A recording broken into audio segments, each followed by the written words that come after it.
We're going to start because I know people will have classes to get to afterwards. Hi, I'm Ellen McDonald. I'm the director here at the Ginn Library, and we're thrilled to be hosting Professor Abiodun Williams for a discussion on his latest book, Kofi Annan and Global Leadership at the UN. Professor Williams is Professor of Practice of International Politics at Tisch College. He was president of the Hague Institute for Global Justice and senior vice president of the Center for Conflict Management at the U.S. Institute of Peace. He served as director of strategic planning to UN Secretaries General Kofi Annan and Ban Ki-moon. He's taught at Georgetown, University of Rochester. He's a former chair of the Academic Council of the UN system. Hi. And Abi is both a Fletcher Mald and PhD. You can look at his dissertation. It's right outside this room in the adjoining room. Most importantly to his esteemed career was his early foundational employment as a student worker here at the Ginn Library Circulation Desk. I was here way back when. Just one of the many, many reasons that we love him so much here at Ginn. So, welcome and thank you. And after remarks from our author today, we're going to take questions from you all. Over to you. Okay. Well, thank you very much, Ellen. It's for a great introduction and also, of course, for organizing this book talk. And thanks to Jack as well for making it happen. So, could you speak up a bit more, please? Right, okay. Thank you, Paul, and thank you for coming, Paul. It's great to see you.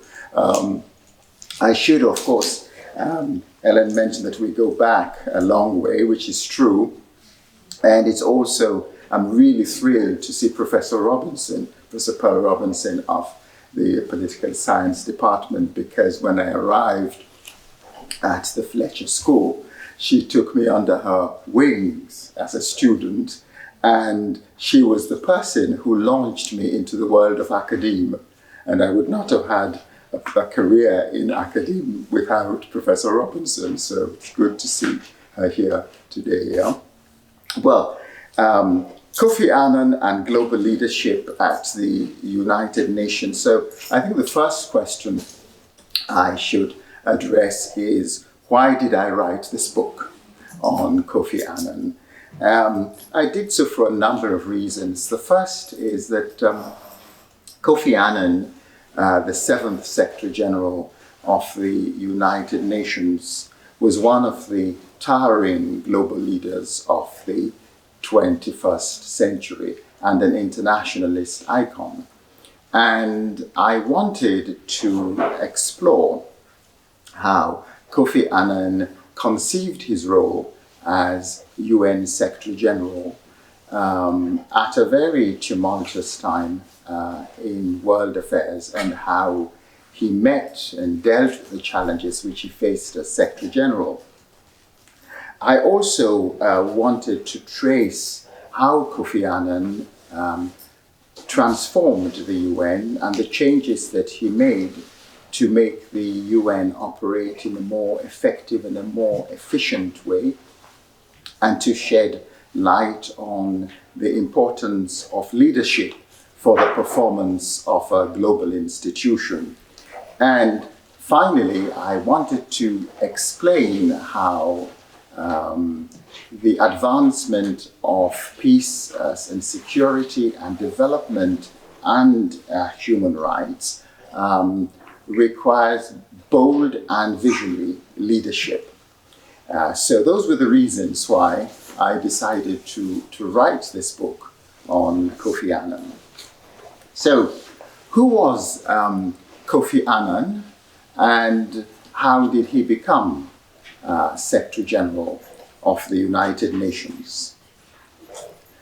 Kofi Annan was born in Ghana in April 1938, and he was born into one of the aristocratic families in Ghana. His father was a provincial governor, and he was the grandson of two paramount chiefs. And growing up in that environment, he was imbued with a deep sense of public service and public duty. And public service and duty became two essential elements of his ethical framework when he became Secretary General. Annan was also educated at the prestigious boarding school called Infanzipim in Ghana, and he later observed that at Infanzipim, his education was infused, he said, with a moral purpose, and that he was taught in the spirit of faith that suffering anywhere concerns people everywhere. Infanzipim had been founded in the 19th century by the Methodist Church, and so public service, duty, and the alleviation of human suffering became three essential elements of his ethical framework as Secretary General. After Infanzipim, he finished his undergraduate education here in the United States at Macalester College, and then he went over to Geneva, the Graduate Institute, where he did his postgraduate work. He graduated economics at Macalester. Later on, he came to MIT as a Sloan Fellow and did a degree in management. Annan found his calling at an early age in 1962. He was 24 when he launched his career in the UN system as a budget officer in the World Health Organization. And he began at the lowest rung of the international civil service. In the UN, it's called the P1. He started out as a junior budget officer at the lowest rung in the international civil service. And he had a career, he devoted his career to the UN, and Annan worked not only in WHO, he worked in the UN Refugee Agency, the High Commissioner for Refugees. He worked with the Economic Commission for Africa in Addis Ababa. And beginning in the 1980s, he had a series of high-level positions at UN headquarters in New York, culminating in the position as Under-Secretary General for Peacekeeping Operations. So over that long career, he developed an extraordinary knowledge of the workings of the UN system. Now, in 1996, the Clinton administration and its ambassador to the United Nations, Madeleine Albright, who later became the first woman Secretary of State, decided that they were going to veto the re-election of Boutros Boutros-Ghali, the Egyptian Secretary General. Washington understood that Boutros Boutros-Ghali could only be succeeded by another African, because as part of the tradition in the United Nations, each region has 2 terms for the Secretary Generalship.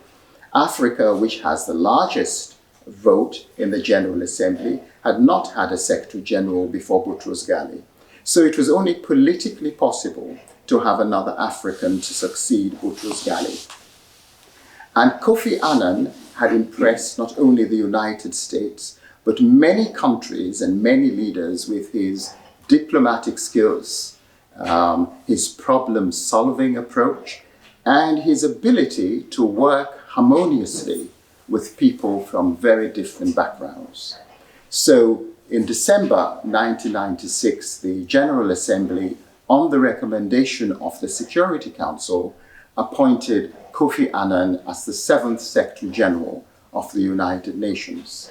He was the first from sub-Saharan Africa, the first Black African to be Secretary General, and the first, and so far, the only Secretary General to rise to that position through the ranks of the United Nations system. So it was quite extraordinary. In fact, if someone had suggested in 1945, when the UN Charter was signed in San Francisco, that one day an international civil servant from sub-Saharan Africa would one day hold the top job, this would have been considered fanciful because of the 50 countries which signed the Charter at San Francisco. Only 4 were from Africa: Egypt, Ethiopia, Liberia, and South Africa, which was then ruled by a white minority government. And the first law of the UN Secretariat was that no career UN official could rise to the position of Secretary General. Now, let me look at the third question, which is, what was Kofi Annan's vision for the Secretary Generalship? The United Nations is an organization of states, an organization of 193 member states. But Annan believed and stressed that the organization was founded in the name of we the peoples. The Charter of the UN begins, we the peoples determined. So he always emphasized that even though it's an organization of states, the organization was founded in the name not of states, but of we the peoples.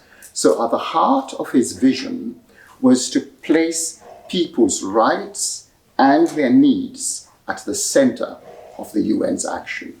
So peoples had to be brought closer to the UN, and the UN had to go closer to the peoples of the world. This was at the heart of the vision of Kofi Annan. Second, for Kofi Annan, the UN's cardinal purposes, peace, security, development, and human rights, were interconnected and inseparable. And he believed, as he said, we will not enjoy development without security. We will not enjoy security without development. And we will not enjoy either without respect for human rights.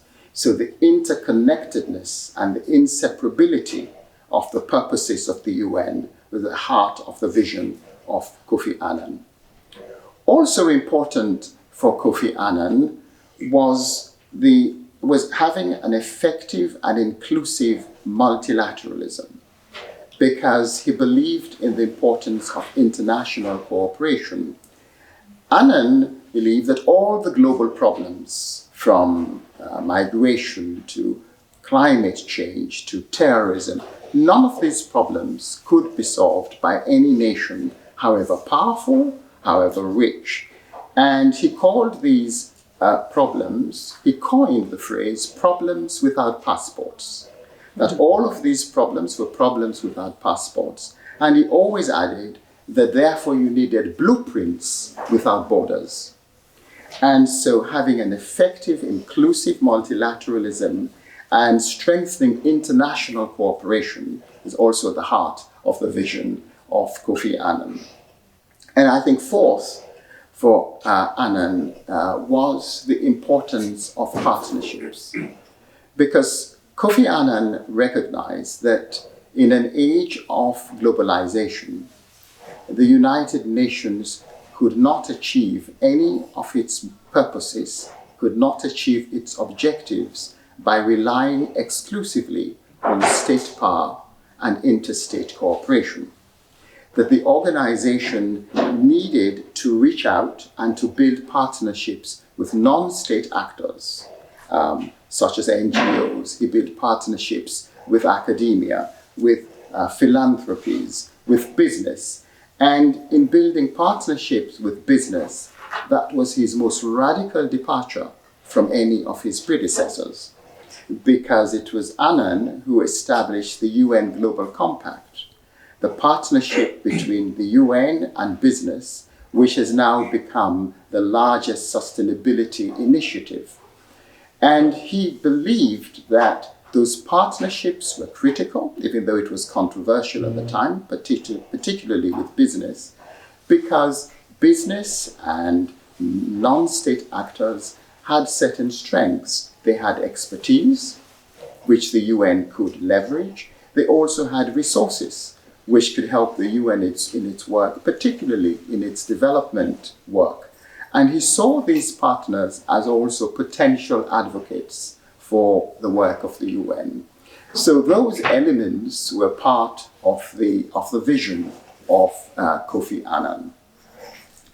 So now what role did Kofi Annan play in addressing these global challenges, and what sort of leadership did he exercise? I think in the area of development, Annan was the architect of the 8 Millennium Development Goals. Soon after he became Secretary General, he persuaded the UN General Assembly to hold a Millennium Summit in the year 2000. In the run-up to the Millennium Summit, Annan produced a report for world leaders, and the title of this report was We the Peoples, again emphasizing his view and his conception that you have to put the rights and the needs of we the peoples at the heart of the UN. And that report had a series of recommendations, and included in those recommendations were 8 recommendations which were later adopted as the 8 Millennium Development Goals, including, for example, trying to halve the number of people who were living in extreme poverty, pushing to have universal primary education, and then also trying to tackle HIV/AIDS. And those 8 Millennium Development Goals paved the way for the 17 Sustainable Development Goals which we have today. Because we would not have had those Sustainable Development Goals, the 17, which were adopted in 2015 without Kofi Annan's leadership on the MDGs. Annan also led the global fight against HIV/AIDS. When Kofi Annan became Secretary General, thousands of people were dying from HIV/AIDS every day. In fact, in 1999, if you look at one region, in Africa alone, 5,000 Africans were dying every day from HIV/AIDS. And Annan felt that he had a moral responsibility to lead the global fight against HIV/AIDS, and then also to end what he called the conspiracy of silence and prejudice against those who were suffering from HIV/AIDS. And his advocacy led to the creation of the Global Fund to fight AIDS, tuberculosis, and malaria. And Annan also used his convening power to bring together the CEOs of the major pharmaceutical companies. At that time, the annual cost for HIV/AIDS was about $12,000 for treatment, about $12,000. This is 25 years ago. And this clearly was beyond the reach of many people who were suffering, particularly in the developing world. So Annan brought the CEOs of the major pharmaceutical companies, and he persuaded them to make antiretroviral drugs available in developing countries at affordable prices. So millions of people are alive today around the world because Kofi Annan demonstrated robust leadership, which was driven by hope and which was driven by empathy. He was also active in the field of conflict prevention. And conflict prevention, of course, is one of the primary purposes of the UN. And he sought, as he said, to move the UN from a culture of reaction to a culture of prevention. Give one example. He was very active in to mediate between Nigeria and Cameroon over the disputed Bakassi Peninsula. The Bakassi Peninsula is a peninsula which is rich in oil and other resources. And this had been a major bone of contention between Nigeria and Cameroon. Cameroon had taken Nigeria to the International Court of Justice. But Annan understood that regardless of what the judgment of the International Court of Justice would be, it would be extremely difficult to implement on its own, and that a judgment by the International Court of Justice would not be sufficient to handle this issue. So before the judgment was handed down, he engaged the presidents of Nigeria, Olusegun Obasanjo, the president of Cameroon, Paul Biya, and began to have meetings with them. And as he had expected, when the International Court of Justice rendered its decision that sovereignty over the Bakassi Peninsula belonged to Nigeria, this became a huge domestic issue within Nigeria. But because he had engaged the presidents early enough, the presidents were able to withstand, certainly President Obasanjo, the domestic pressure to ignore the decision of the International Court of Justice. And over the next 6 years, Annan's patient diplomacy and using the UN to work with Nigeria and Cameroon helped to prevent a possible conflict between those two countries. I think his engagement and his mediation also underlines an important aspect of global leadership.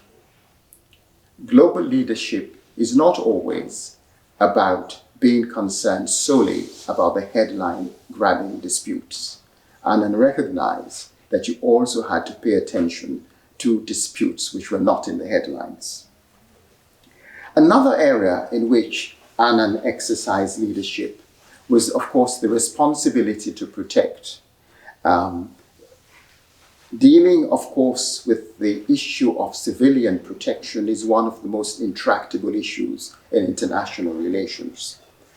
Annan had served as head of UN peacekeeping during the tragedies in Rwanda, during the genocide in Rwanda, in which over 800,000 Rwandans were killed, and the tragedy in Srebrenica in Bosnia, where 8,000 Muslim boys and men were massacred. And he never forgot that experience and the abysmal failure of the UN peacekeepers and the international community. So when he became Secretary General, in a series of speeches, as a norm entrepreneur, he challenged the guardians of state sovereignty about the international community's responsibility to respond to massive human rights violations. And at his urging and at his leadership, the World Summit in 2005 adopted, all world leaders accepted their responsibility to protect civilians from the 4 types of mass atrocity crimes: genocide, war crimes, ethnic cleansing, and crimes against humanity. Kofi Annan called this his most precious of all achievements. And as I say in the book, that I took the responsibility to protect reflected what I call the Annan doctrine, that state sovereignty cannot be used as a shield for atrocity crimes. There's another, of course, area in which Annan was active, which was in the area of migration. And he believed that the issue of migration, which of course touches on very sensitive issues of national sovereignty, was one which had to be understood with a moral compass, and that the UN could play a role in this area. This was not something which most of the member states wanted the UN to be involved in. But Annan, through his leadership, managed to have the General Assembly hold for the first time a high-level dialogue on international migration and development, which was in 2006, also getting the General Assembly to establish a global forum on migration and development. And he saw that migration could be a win-win for countries of origin and for countries of destination. Let me, of course, say something about 9/11 and Iraq, because 9/11 happened during the last 3 months, 3 months before the end of Kofi Annan's first term as Secretary General. And Annan vociferously condemned terrorism and international terrorism, particularly because terrorism violates the very fundamental human right, which is the right to life. But he also warned presciently leaders that in the battle against terrorism, it will be self-defeating to sacrifice human rights, and that human rights cannot be sacrificed in the battle against terrorism. And he felt that he had a moral responsibility while vociferously condemning terrorism, but making sure that human rights were recognized, because it will be ultimately self-defeating. And it was under his leadership that the General Assembly, for the very first time, adopted a global counter-terrorism strategy. The Iraq War, which was launched without Security Council approval, without international legal justification and hard evidence, brought Kofi Annan into a collision with Washington, because Annan opposed the unilateral invasion of Iraq, and of course the Security Council also at that time would not approve a unilateral invasion of Iraq. It was a very difficult time for the Secretary General. But I do think now, when we look back and in thousands of American service lives which were lost in Iraq, and you think of the thousands and thousands of Iraqis who lost their lives, and the regional instability which ensued after the invasion, Kofi Annan has a reasonable claim to prescience. Let me now, of course, look at some of the significant reforms that Kofi Annan made to the UN, enduring reforms. And I just touch on a few because he made quite a difference to the organization. The first, of course, was the establishment of the UN's peace-building architecture, which comprises the Peace-Building Commission, the Peace-Building Support Office, and the Peace-Building Fund. Because Annan understood, particularly from his experience as Under-Secretary General for peacekeeping operations, that the Security Council usually approves UN peacekeeping operations. They're deployed in a country, and then they leave, and then countries relapse into conflict. And of course, the literature and the scholarship of that period had shown empirically that this happened within 5 years. And countries which had been in conflict before are always at a greater risk of conflict. And he persuaded the Security Council and the General Assembly to establish the peace-building architecture to help countries make the difficult transition from war to peace. His other legacy, of course, is the Human Rights Council. Because for Kofi Annan, as I said, the human rights was an important part of his vision.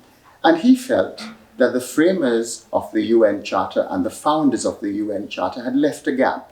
They had established a Security Council to deal with peace and security. They had also established an Economic and Social Council to deal with economic and development issues. But the human rights, which he called the very heart of the UN's mission, did not have a council. And they'd established a Human Rights Commission, which had become discredited over a number of years. And so he really pushed to have a Human Rights Council, which would give human rights its proper institutional place in the UN and will help with the protection and the promotion of human rights. And then in terms of the management of the UN, just to give two examples, every serious government in the world has a cabinet. But the UN had never had a cabinet before. And so it was Kofi Annan who established the Senior Management Group, which is essentially the cabinet, which brings together the heads of the departments to actually help in the functioning and the running of the organization. And another example, the UN had never had a Deputy Secretary General. Annan had the wisdom to recognize that if this organization was going to be managed effectively, you needed a deputy. And he also, of course, had the self-confidence, which none of his predecessors had had, to say, I really need a deputy to help manage the organization. And it was at his recommendation that the UN General Assembly approved the position of Deputy Secretary General, which of course is now critical to the running of the organization. Let me just say briefly about the tools of his leadership. The job of UN Secretary General has no political power in the conventional sense. A UN Secretary General has no territory. A UN Secretary General commands no armies. A UN Secretary General cannot levy taxes and takes his or her decisions from the Security Council, the General Assembly, the other deliberative organs. So how did Annan, what sort of tools did he use? Well, the first was the moral authority of the Secretary Generalship. And he brought significant moral authority to the position. And the moral authority of the position and the moral authority of Kofi Annan was a valuable resource that could have and had a significant impact on events and helped to achieve tangible results. He also, I call him in the book, the communicator general. And I have a section where I talk about the communicator general and the bully pulpit.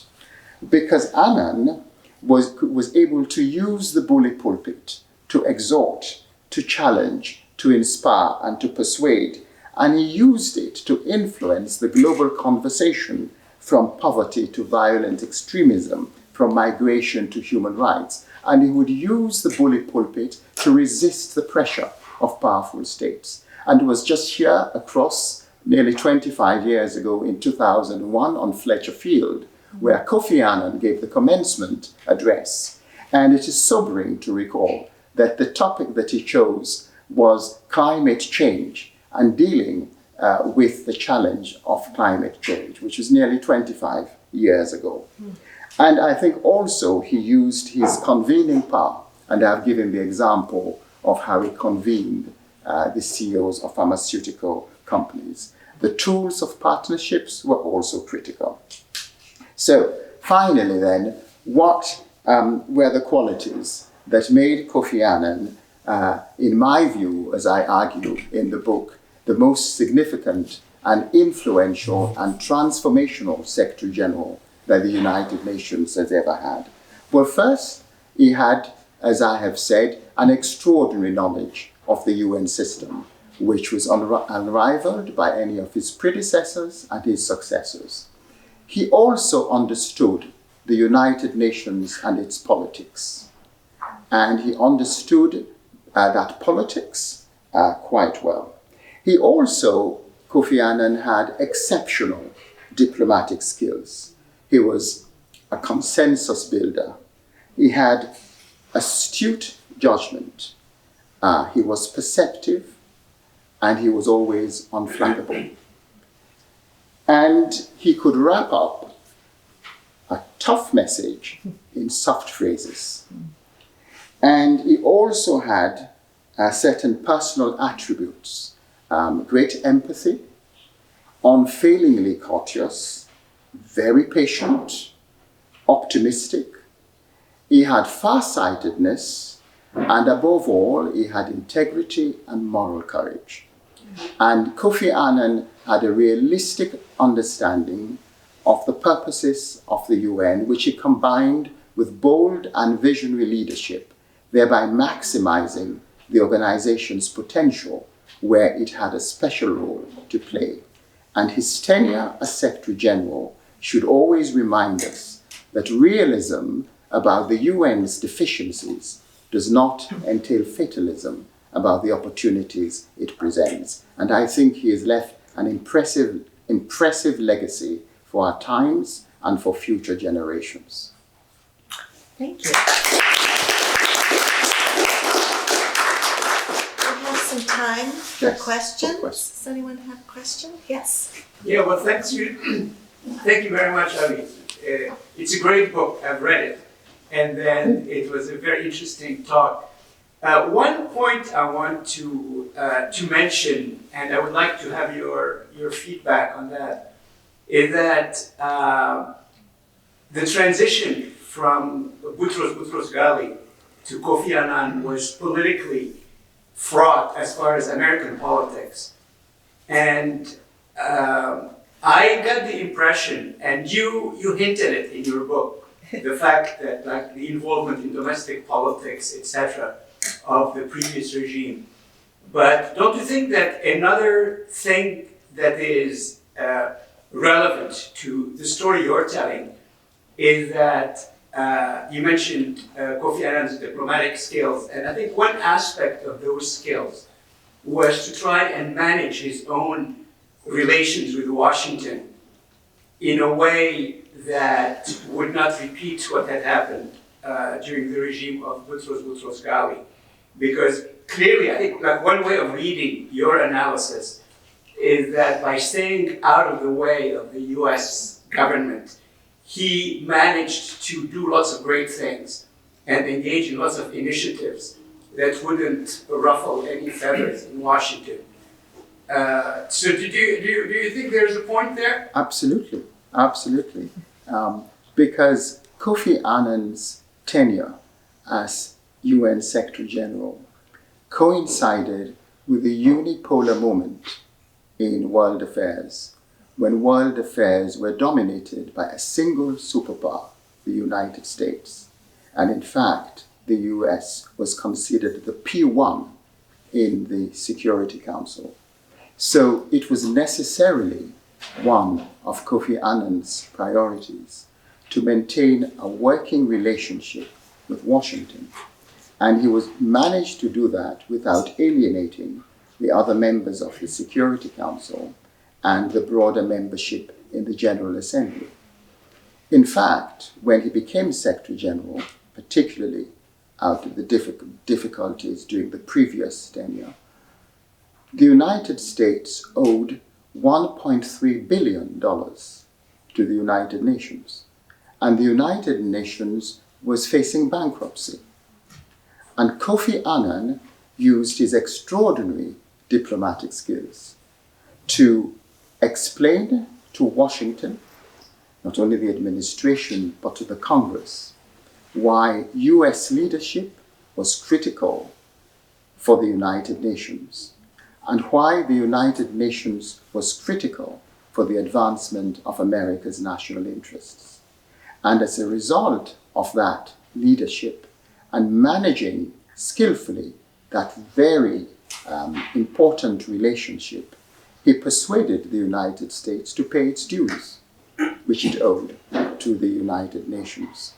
And his leadership, particularly in that area, demonstrates that the job of Secretary General is like a tightrope walk. You have to have extraordinary diplomatic acuity and dexterity. So I'm so glad that not only that you wrote this book, but that it's coming out at this particular time. So I have two comments. One is that I hope that you have some sort of a really significant publicity launch of the book to sort of counter what I think has happened in the news, at least in the United States, of the almost uselessness of the United Nations and the view that whoever our ambassador to the UN is, that part of their job is to sort of try to get the UN to act right because you know they act wrong. And I'm certain that you've written a book that could do that, but I also think that it needs to get wide publicity. My second thing is just sort of a comment and maybe a question.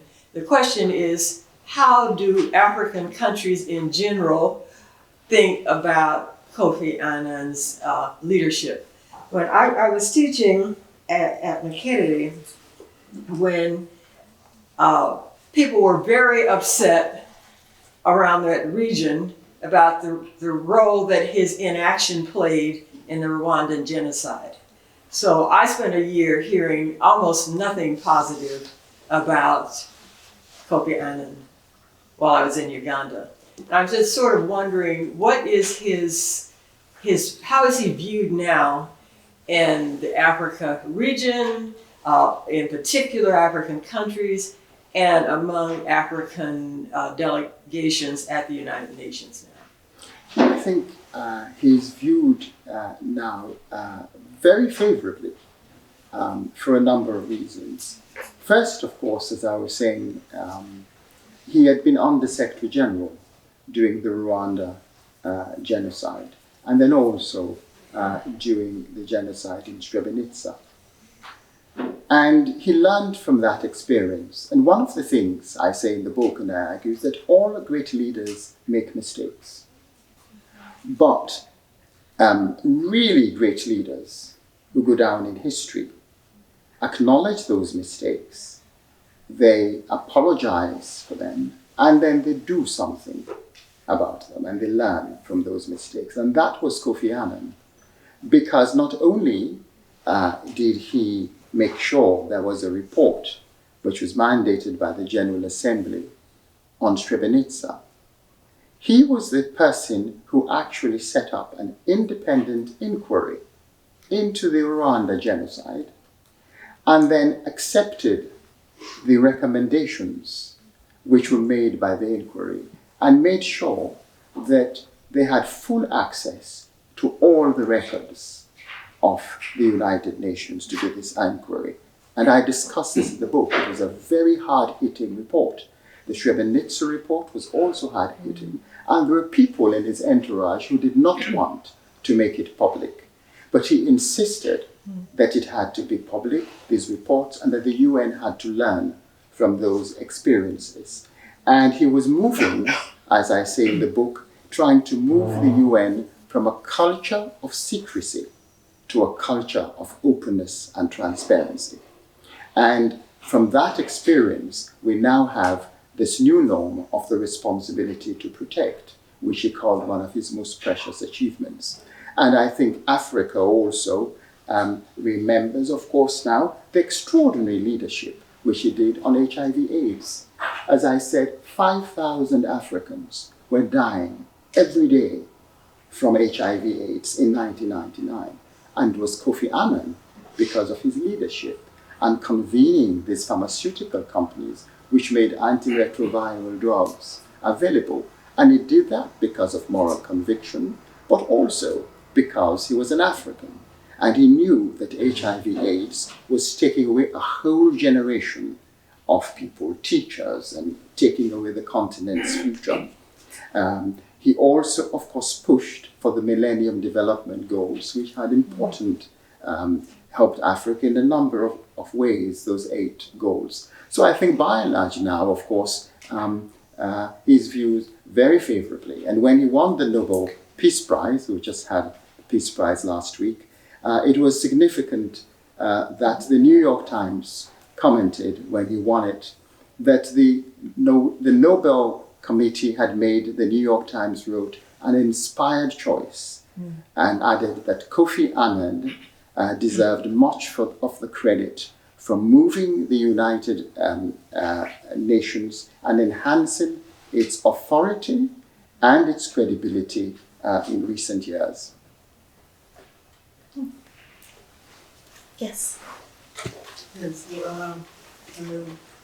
commenting on what the question that just came, I know that most of the African nations actually honor Kofi Annan in so many ways, and that even in my country, Ghana, there are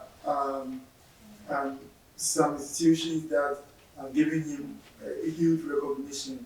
And I mean, he ended up being an integral part of the University of Ghana in Lagos at some point in time. And there are some African countries that have also honored him. I would like to ask this question: that in your work with him, how did you see him exhibiting his cultural background into his leadership? You made mention of he coming from a traditional home, a paramount chief, being a grandson of Kofi Annan. indicated that he is coming from such a cultural rich background. How do you see that? No, that's a very important question. It's certainly, Kofi Annan was rooted in his African culture and his African traditions. And I think, and that was his sure anchor, always.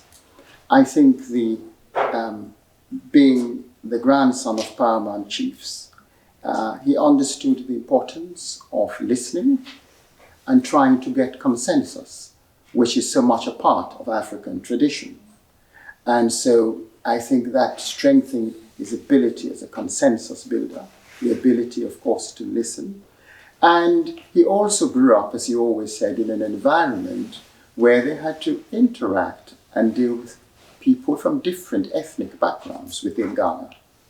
And so that created, of course, I think, this ability to work harmoniously with people from different cultures and different traditions. And because he had such an anchor in his African traditions and its values, he could be open to the world and at the same time be a cosmopolitan, because he was so anchored in his own roots.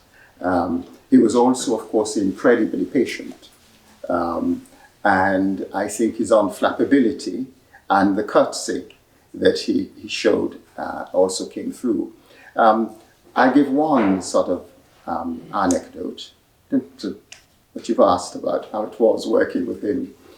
Usually we would take it in turns, the senior staff and the directors, to be on duty, because the UN is like an emergency room.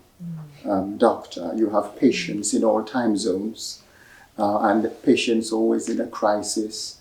And I was on duty, I'll never forget, and there was a crisis in the Middle East, and I was woken up at about 4 in the morning. It was a long weekend, a holiday weekend. And when you're woken up, you hear from the situation room and you have to decide, is this serious enough to call the chief of staff so they can wake up the secretary general? And so it was very serious, those crises in the Middle East. And I called up chief of staff, woke up the secretary general, so he'd been up from very early on the phones. And when he called at about mid-morning, had gone up to the secretariat and then said the secretary general is going to call. And the call came and I picked up the telephone. And the first thing he said to me, he said, "Oh, Abiodun, I am so sorry that you have to work on a holiday and do the holiday weekend." I said, "No, Secretary General, I'm just doing my job." But that was the person he was, and he had been up early on the phone, right? So that would give you a sense of the person he was. That particular crisis in the Middle East continued, and the Security Council, I remember, had to have an emergency meeting. He was in the consultations room, and it was late. And late at night, after the consultations, he came to me. He said, "You know, you've been up since the morning. Why don't you go home and rest? I've called for another officer." And he stayed on till early in the morning, till 4. So Annan never asked and demanded of his team more than he was prepared to do himself. And that was very rooted in his cultural background. You never demand from those who work with you as the paramount chief more than you, the chief, is prepared to do. Thank you so much. Yeah. Okay, thank you so much. I'm Susie. I'm one student here, Masters of Art and Law in Diplomacy, first year. I'm from South Sudan, so I'm from East Africa. Just listening to, I did not read the book, but just listening to your speech talking about Kofi Annan, I'm just wondering, what if Kofi Annan had a gender program at the UN, given that this, even recently I saw the Secretary General Antonio Guterres talking about how the UN is really running behind implementing the gender equality within the General Assembly and even within the UN generally.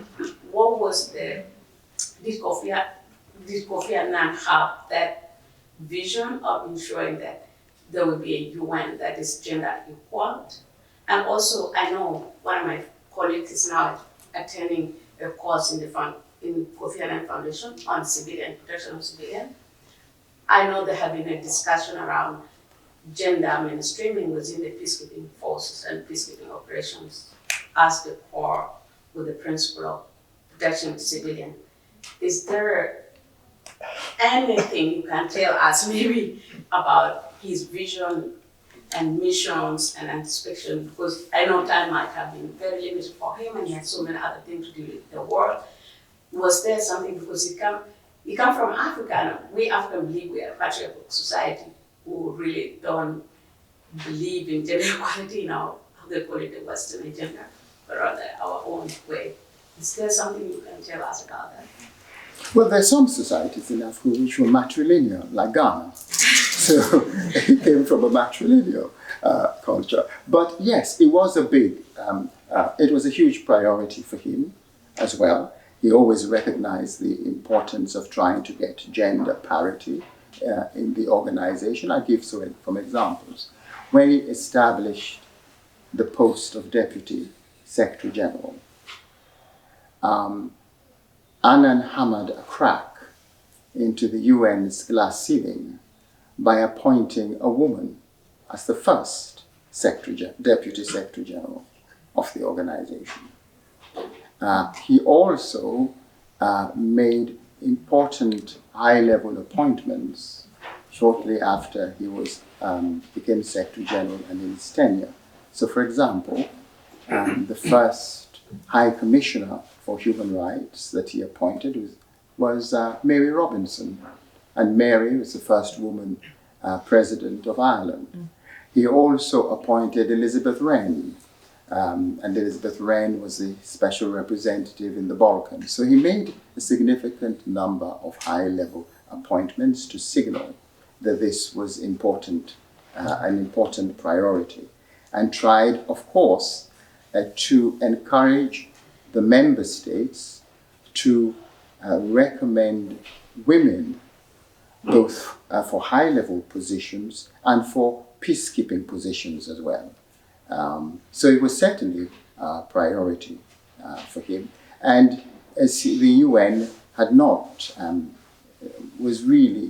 did not have its own house in order when it came to gender at all. It was doing really, really bad. And so he tried to make a difference. Yeah. There's still, of course, work to be done, but he tried. In the back? Yeah. Thank you, Professor. My question regarding the current situation that's going on in the world. How do you think Kofi Annan will have to deal with all these crises in the East, in the West, and the other question, you said it, if the UN didn't pay the bill at that time, the UN would collapse. That means only one country would run the whole thing.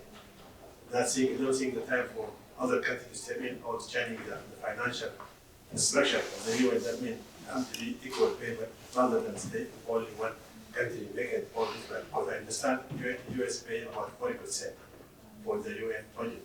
It's not only the UN Secretariat, all the agencies, UNDP, Peacekeeping Operation, UNICEF, UNSA, the US carrying the load of that financial budget for all these things. Well, on the first question, of course, there are a lot of crises in the world today, and I think, of course, he would, for example, particularly in the Security Council, because it's a very different Security Council now, which because of the tensions in the Council is unable to come up with solutions to huge peace and security issues. Kofi Annan was able to work with the Security Council even when times were difficult, because he had won the trust of the Council and the broader membership. Trust is the oil that lubricates relationships. It takes time to develop. It is intensely personal, and the UN is a very touchy-feely place. And he had managed to develop this very good relationship with the Security Council. when that of course happens, then the Security Council would sometimes look to the Secretary General not only for advice but for leadership. In terms of the current situation now, I think he would of course be emphasizing again, as he did, the importance of conflict prevention, which he saw as so critical to the work of the UN. So not only preventing the initial outbreak of conflict, but when you fail and conflict breaks out, to work assiduously, hard, using the good offices of the Secretary General and diplomacy to prevent its continuation.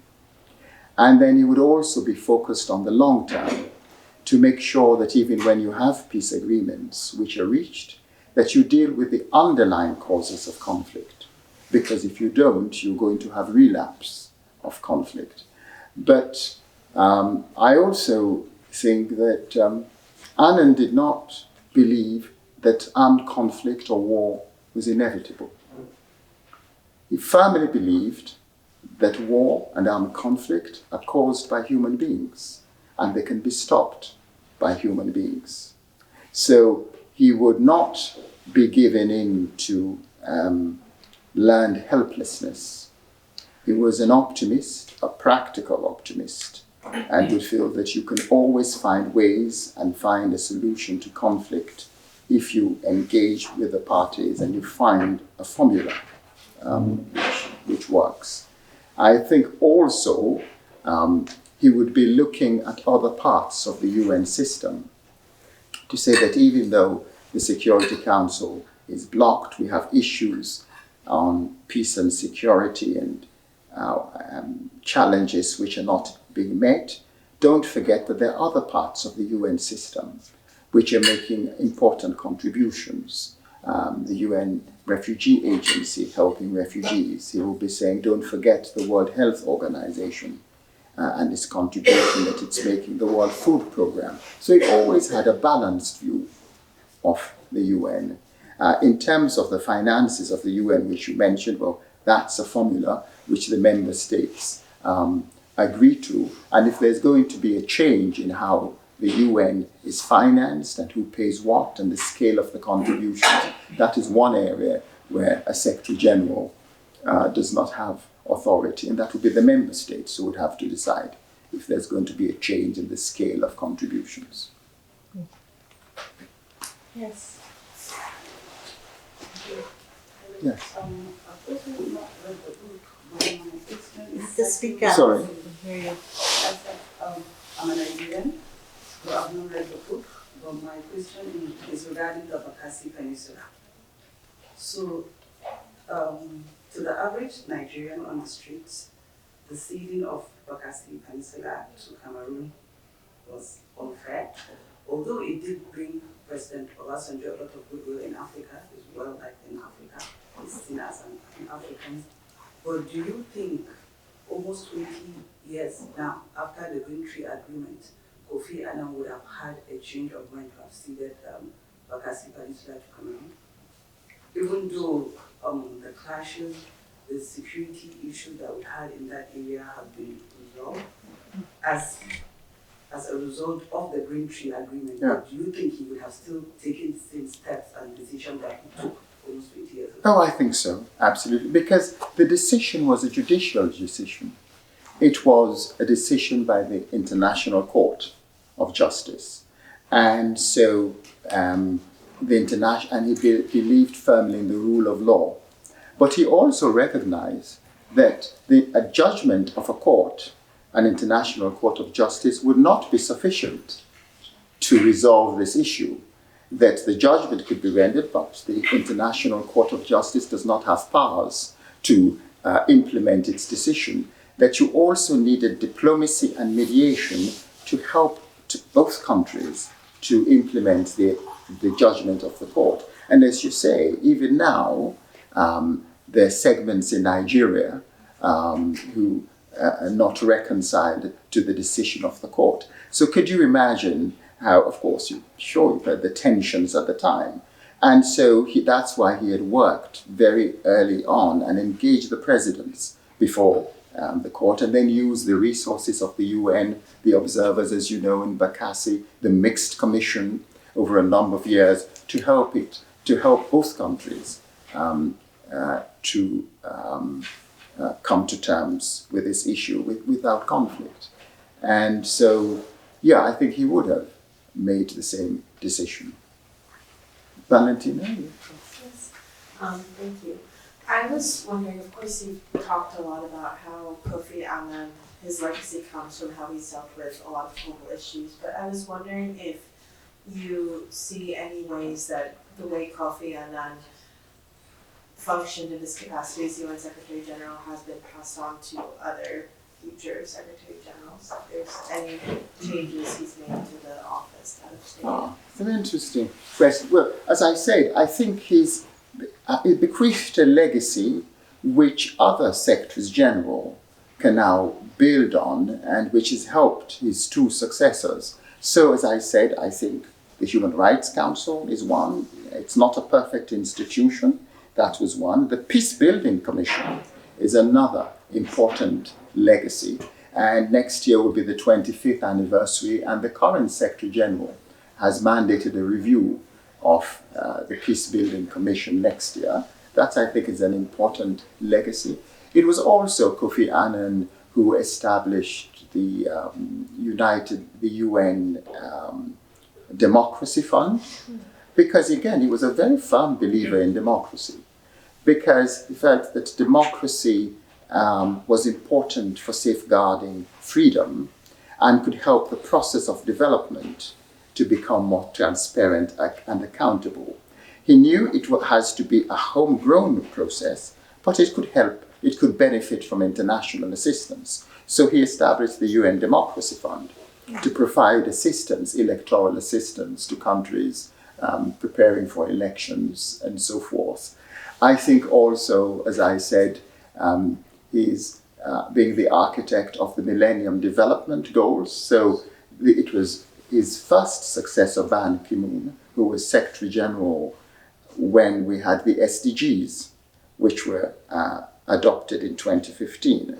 So they could, then, and of course the current Secretary General could build on development. So I think those were all sort of legacies for his successors. Why don't we, do you have a question? Yes. Okay, last question, and then I'm sure Professor Williams will stay for a few minutes Yes, after to chat with anybody Thank else. you. My question, I'm just thinking about the fact that, now that you've added to academic literature about the extensive work that he did, his legacy, do you think that there's still some areas of his work and some areas of his life that needs a little bit more of like exploration in academic literature? You're getting ready for my next book. You're giving me, because when you write and you begin to think of the next one. Well, I think one is that's a very interesting question. One, I say in the book that it's not a biography, right? So I think there is room for someone to do a biography of Kofi Annan which would be different from the work which I did. Another area which has been of interest to me, of course, is to focus on what he did relating to Africa in particular. I touch on different aspects in the book, but you could have a whole new book which looks at the relationship between Kofi Annan and Africa. And that does not necessarily have to be focused just on his years as Secretary General. You could do one which would look at which would include the Under Secretary General, the period. As Secretary General would also involve the issues he dealt with as Secretary General. And don't forget that Annan had 10 years after he left the office of Secretary General, where he was still actively involved in global issues and in African issues through his foundation in Geneva. And one of his signature accomplishments, which I don't discuss in the book, happened after he had left, when he helped Kenya from tittering into widespread conflict after the elections in 2007 and 2008. There are many children now who are called Kofi in Kenya because of the role he played in ending that conflict over the elections very peacefully. In fact, there was a former Fletcher student who came to see me not too long ago and said that growing up and being in primary school in Kenya, and Kofi Annan being on the news and negotiating that what had an impact on and made him want to come to the Fletcher School and to have a career in international affairs. So I think there is scope for biography of Annan, and there is scope also for a book which would look at in more detail at his work as Secretary General and his relationship with Africa. So I could sign you up as a research. Kofi Annan and the Global South. And the Global That's South, great. exactly. So thank you so much for being here at